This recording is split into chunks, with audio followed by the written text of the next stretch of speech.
எல்லாருக்கும் வணக்கம். இந்த சிறுதானிய மாவு எப்படி அரைக்கிறதுன்னு சொல்கிறேன். நான் இப்படி தான் வீட்டில் செய்வேன். வீட்டுக்கு எப்போவுமே அரைச்சி வச்சுக்கிறோம். இந்த மாவு எல்லா விதத்துலேயும் இந்த மாவு யூஸ் பண்ணலாம். 1 கிலோ கம்பு, 1 கிலோ கேப்பை, 1/2 கிலோ கோதுமை, 1/4 கிலோ பாதாம், 1/2 கிலோ மக்காச்சோளம், 1/2 கிலோ வெள்ளை சோளம், 1/2 கிலோ வரகரிசி, 1/2 கிலோ தினை அரிசி, 1/2 கிலோ குருதவாளி அரிசி, 1/2 கிலோ சாமை அரிசி,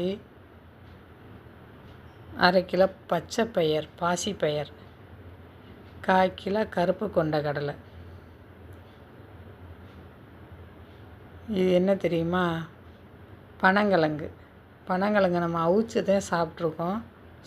அவிச்சு சாப்பிடுவோம்ல, அந்த கிழங்கை பொடி பொடியாக அவிச்ச கிழங்கை பொடி பொடியாக கட் பண்ணி வெயிலில் காய வச்சுருக்கேன். அதை இந்த மாவோட சேர்த்து அரைக்கிறதுக்கு ரொம்ப நல்ல மணமாகவும் வாசனையாகவும் இருக்கும். ரொம்ப சத்து அது. இதை நம்ம எல்லாத்தையுமே தண்ணியில் போட்டு கழுவி க்ளீன் பண்ணி மாவு அரைச்சி நம்ம யூஸ் பண்ணணும். நான் அது இன்னொரு வீடியோவில் எப்படி மாவு அரைக்கிறேன் இன்னொரு வீடியோவில் காட்டுறேன். பிடிச்சிருந்தா ஒரு லைக் போடுங்க. தேங்க்யூ.